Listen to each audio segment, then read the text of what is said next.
જામનગરમાં નાતાલની રાત્રે પીપળીવાડી વિસ્તારમાં ધર્મ પરિવર્તનની આશંકા જણાતા વીએચપી અને બજરંગ દળના કાર્યકરો પહોંચી ગયા। ખ્રિસ્તી મિશનરી એમપી પાસિંગની 2 કાર સાથે શંકાસ્પદ લોકો આવ્યા હતા। કેક કટિંગ કરી બાઇબલ સાથે ધાર્મિક કાર્યક્રમ બાદ જમણવાર ચાલતો હતો। વીએચપી અને બજરંગ દળના કાર્યકરો પહોંચતા જ કેટલાક લોકો નાસી છૂટ્યા। ખેત મજૂરો પરપ્રાંતીય મજૂરોને પણ અહીં બોલાવવામાં આવ્યા હતા।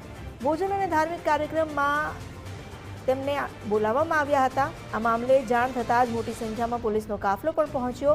શંકાસ્પદ લાગતા લોકોને પોલીસ સ્ટેશને લઈ જઈને તપાસ હાથ ધરાઈ।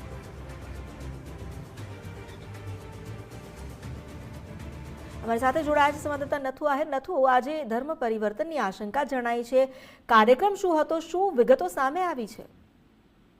જી અમિતા, જામનગર જિલ્લાના લાલપુર તાલુકાનું પીપળી ગામ છે કે જ્યાં ઔદ્યોગિક વિસ્તાર છે અને ખેતીવાડી પણ વિસ્તાર છે, એટલે કે અહીં જે બહારના સ્ટેટના મજૂરો પણ આવે છે અને ખેત મજૂરો પણ અહીં કામ કરવા આવે છે। એટલે કે આ જ મોકાનો લાભ લઈને ક્રિસમસની રાતે એક મધ્યપ્રદેશના પાસિંગવાળી એક 2 4 વ્હીલ કાર આવી હતી અને જે તે પીપળીનો વિસ્તાર હતો ત્યાં ચોક્કસ વિસ્તારમાં આ લોકોએ ધાર્મિક કાર્યક્રમનું આયોજન કર્યું હતું અને આ કાર્યક્રમમાં જે છે કેક કટિંગ કરવામાં આવ્યું હતું। બાઇબલ સાથેનો જે ધાર્મિક કાર્યક્રમ બાદ જે જમણવાર યોજાયો હતો અને આ કાર્યક્રમમાં જે ખેત મજૂરો અને જે પરપ્રાંતીય મજૂરો છે જેને ધર્મ પરિવર્તન કરવામાં આવતું હોવાની જાણ થતાં જ જામનગરના વીએચપી અને બજરંગ દળ તેમજ હિન્દુ સેના દ્વારા ત્યાં રાત્રે જ કાર્યકરોએ જમાવડો ત્યાં એકઠો થયો હતો અને આના પગલે પરિસ્થિતિ તંગ બનતા